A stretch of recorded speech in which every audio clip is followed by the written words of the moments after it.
52 femmes et jeunes filles bientôt autonomes, le bilan de la formation par le développement de Côte d'Ivoire à Dabou. Et puis le procès en destitution de Donald Trump s'est ouvert au Sénat avec la lecture solennelle de l'acte d'accusation du président américain, le troisième de l'histoire des États-Unis. Bonsoir et bienvenue dans le journal. Fin de formation pour 52 femmes et jeunes filles de Dabou dans le sud du pays.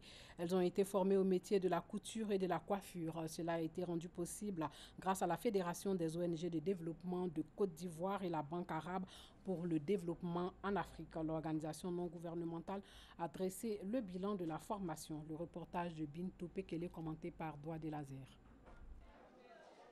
Abiba, ancienne vendeuse de beignets à Dabou, est désormais couturière grâce au projet d'autonomisation de la femme et de la jeune fille initié par la Fédération des ONG de développement de Côte d'Ivoire, FEDOCI. Pendant 6 mois, cette mère de famille a appris à faire la couture afin d'être autonome. Dans ma vie, je n'ai pas rêvé à ça. C'est Dieu même qui m'a donné ça. Il faisait baga et ngomi. Mais maintenant, je me débrouille avec la couture. Alhamdoulilah, je peux coudre d'habits, petites robes. Je me sens très bien, très fière de ça même. Comme Abiba, 51 autres femmes et jeunes filles ont été formées à exercer des activités génératrices de revenus telles que la couture et la coiffure. Âgées de 15 à 50 ans, ces jeunes filles et femmes sont aujourd'hui fin prêtes. Moi, mon problème, je savais faire la broderie, mais je ne savais pas coudre. Le fait d'aller à l'école, ça m'a beaucoup appris. Et Dieu merci, aujourd'hui, avec la couture, vraiment, je suis heureuse. Et vraiment, je viens de confectionner. Quand je regarde le travail que j'ai fait, je suis contente. Les enfants seront fiers de leur maman. Avant, je ne savais pas attraper un peigne pour coiffer, ni défriser. Aujourd'hui, avec mes formations, j'ai tout appris. Je sais coiffer, je sais boucler, je sais peigner, même défriser, je sais le faire. Et je suis fière de faire cette coiffure-là. Avec ça, je m'en sors. Cette formation de la FEDOCI a bénéficié de l'appui technique et financier des bailleurs de fonds. Pour les partenaires, ce projet est un succès. Elles ont été formées aussi à la santé de la reproduction, aux droits de la femme et à la comptabilité simplifiée. Notre objectif est de ne pas seulement donner de l'argent aux femmes, mais de leur apprendre à faire quelque chose avec leurs 10 doigts, de sorte que ça reste dans leur culture, même quand elles ont tout perdu, comme on le dit. Je suis vraiment extrêmement content, très content, parce que les 52 femmes qui ont bénéficié de la formation sont toutes intégrées dans le marché d'une façon ou d'une autre. Nous gardons l'atelier de formation de couture, nous gardons l'atelier de formation de coiffure pour d'autres filles et d'autres femmes. Maintenant, nous voulons former des formatrices parmi les femmes bénéficiaires et les filles bénéficiaires. Ce sont elles qui vont former d'autres filles et d'autres femmes. Selon le ministère de la Famille, de la Femme et de l'Enfant et celui de l'artisanat, ces femmes artisanes de la ville de Dabou sont à féliciter. Mes sœurs, mes mamans, mes filles, c'est une grande opportunité, c'est une très grande chance que vous venez d'avoir. Je voulais inviter tout le monde à se mettre ensemble, à s'engager pour la cause de la femme. Lorsque la femme a des moyens, lorsque la femme a des revenus, elle prend en charge la famille. Et ça, ce n'est pas rien. Bon, mais c'est un souffle de soulagement et c'est un signal fort. Elles se sont formées, elles sont spécialisées et ça, c'est une richesse. Le projet d'autonomisation des femmes et des jeunes filles de Dabou a été une phase test pour la FEDOCI et les partenaires. Des projets similaires seront lancés dans les mois à venir à Abidjan et à l'intérieur du pays. Sachez que le Conseil national des droits de l'homme, CNDH, a organisé aujourd'hui sa 3e session du mécanisme avec les partis et groupements politiques. À cette rencontre, le CNDH a invité les différents partis politiques à œuvrer pour la paix. La rencontre s'est déroulée au siège de la Commission nationale des droits de l'homme aux 2 plateaux dans la commune de Cocody. Nous y reviendrons avant la fin du journal. L'équipe de Bonjour 2020 a déposé sa valise à Yamoussoukro dans le centre du pays. Pendant 1 heure, humoristes et publics n'ont fait qu'un à la Fondation Félix Houphouët-Boigny. Des moments de fou rire immortalisés par notre équipe de reportage. Grande mobilisation des populations de Yamoussoukro à l'occasion du Bonjour Tour 2020, émission humoristique à succès de la radiodiffusion télévision ivoirienne RTI. Et c'est la Fondation Félix Houphouët-Boigny qui a accueilli ce grand rendez-vous d'humour et de convivialité. Les humoristes, à cette occasion, ont fait montre de leur talent et de leur savoir-faire. Il dit, mon vieux, j'ai surpris ma femme avec mon meilleur ami. Il dit, c'est ça, toi t'es tué quoi? Il dit, non, il voulait me suicider, vu que tu as bu, il a mis poison dedans. La film est doux, tout est doux. Il y a parlé dans le film, ils vont chanter. Monsieur est fâché contre sa femme, ils vont chanter. On dit, mesdames et messieurs, voici le mec qui arrive. Quand vous voyez, marche doucement. Vous pensez qu'ils ont envie de marcher doucement? C'est parce qu'il y a d'autres qui ont gros ventre. Donc quand ils portent veste là, il faut rentrer les ventres. Puis ils marchent doucement comme ça. Maintenant, Agamé, le maire d'Agamé, il a fait rentrer. Il marchait, puis dans la foule, il a dit, monsieur le maire, quand il a fait ça, tout bouton a fait. Les populations sorties nombreuses pour cette grande fête du rire se réjouissent de la qualité de la prestation des humoristes. Bonjour 2020, c'est une opportunité pour nous de nous divertir un tant soit peu. Et vraiment, nous sommes heureux. Et je voudrais donc souhaiter que cette mission soit pérennisée. Bonjour Tour à Yamoussoukro a bénéficié du soutien des autorités, des élus et cadres de la région. Ce bonjour dont vous venez de dire, c'est le bienvenu.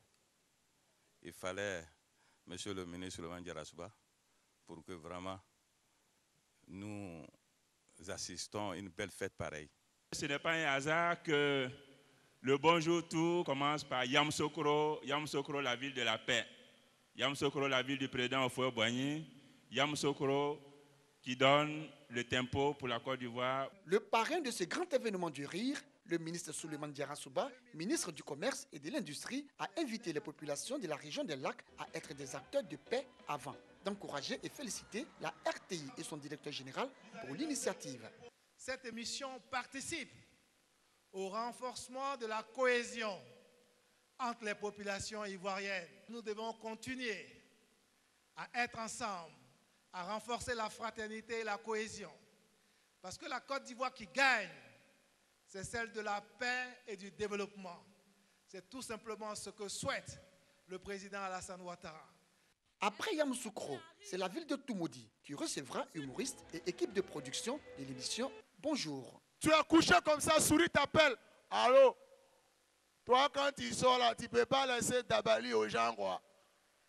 Moi, je ne parle pas. La dernière fois, tu as quitté au bar, non? Tu étais en train de causer à la serveuse, là. C'est ça, non? Et puis, tu avais ta monnaie dans ton bédou. 10 000 est resté, non? Il faut rester dehors, hein. Dans 10 000, là, il a mangé 3-0. On va voir 10 francs, c'est quel projet tu vas réaliser. Sachez que 7 candidats, dont le président Faure Gnassingbé, qui briguera un 4e mandat, ont été retenus pour participer à la présidentielle du 22 février au Togo selon une décision de la Cour constitutionnelle publiée vendredi. Parmi les autres candidats figure Jean-Pierre Fabre, chef de file historique de l'opposition et président de l'Alliance nationale pour le changement et l'ancien Premier ministre et président du mouvement patriotique pour la démocratie et le développement, Kodjo Abeyome. La Commission électorale nationale indépendante avait enregistré le 8 janvier les dossiers de 10 personnalités. La Cour constitutionnelle a rejeté les dossiers de 2 candidats pour insuffisance du nombre de signatures d'électeurs en leur faveur. Le 3e avait en temps décidé de retirer sa candidature. La campagne électorale pour cette présidentielle doit démarrer le 6 février et prendre fin le 20 février. Près de 10 000 gendarmes et policiers membres d'une force de sécurité seront déployés à travers le pays en vue de sécuriser le scrutin selon les autorités. Revenons sur ce reportage du CNDH, le Conseil national des droits de l'homme, qui a organisé sa 3e session du mécanisme avec les partis et groupements politiques.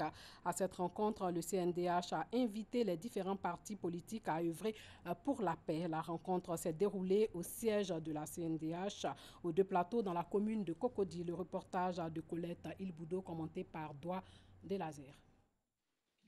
Respect des libertés publiques et des droits politiques, cohésion sociale, paix et amour pour des élections apaisées en octobre prochain. Voici en substance ce qui ressort de la rencontre entre le Conseil national des droits de l'homme et les groupements et partis politiques. Une rencontre qui s'inscrit dans le cadre de la 3e session des concertations entre le CNDH et les acteurs de défense des droits humains en vue d'adresser les questions des libertés publiques et des droits politiques. Le débat politique a eu une certaine allure de fraternité, de camaraderie. Ça s'est dégradé. Il fallait bien qu'on instruise les partis politiques sur les lois qui régissent les partis politiques en Côte d'Ivoire, à l'effet de savoir où aller, dans quel sens orienter les débats politiques. Quand on aime son pays, on doit faire en sorte de ne pas le déchirer. Quand on aime son pays, on doit faire en sorte de l'avoir apaisé, surtout que nous allons vers des échéances électorales. Il faut faire en sorte qu'une certaine année, je ne vais pas la définir, ne ressemble pas à une autre.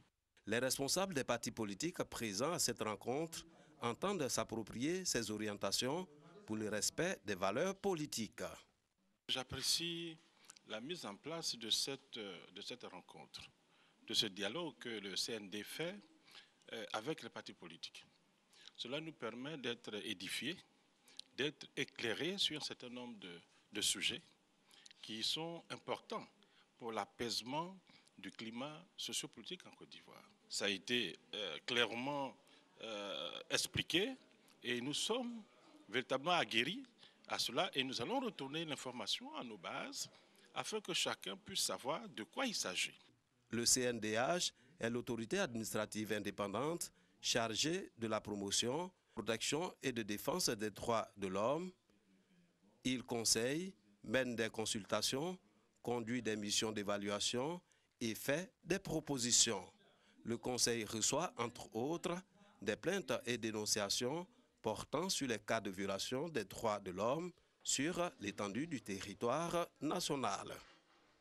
Première édition d'échanges culturels entre Ivoiriens et Coréens organisée par la compagnie artistique Tekere Ivoire International. 13 Sud-Coréens ont pu s'imprégner de la culture ivoirienne, notamment les danses du terroir. L'idée, amener les jeunes Ivoiriens à aimer la culture ivoirienne. Le reportage de nos confrères de RTI Bouaké dans notre prochaine édition.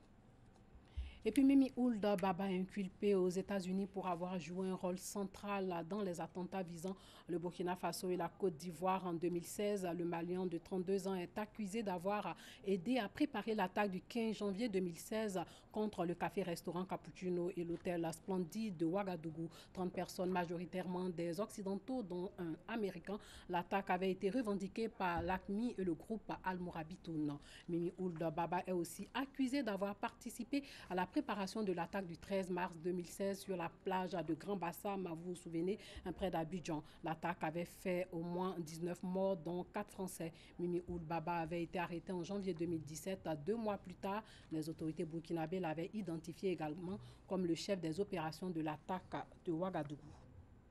Et puis le Sénat américain a ouvert le procès en destitution de Donald Trump avec la lecture solennelle de l'acte d'accusation du président américain. Il est poursuivi pour abus de pouvoir et entrave à la bonne marche du Congrès, même s'il doit être jugé pour abus de pouvoir et entrave au travail du Congrès. Le milliardaire a toutes les chances d'être acquitté au Sénat où les élus de son parti disposent d'une majorité de 53 sièges. Le procès de Donald Trump devant le Sénat a commencé jeudi 16 janvier. Les 100 sénateurs qui vont juger le président américain ont prêté serment. C'est la 3e fois de l'histoire qu'un tel événement se produit au Capitole. Les 7 élus démocrates de la Chambre désignés pour être les procureurs de Donald Trump lors de son procès ont lu son acte d'accusation.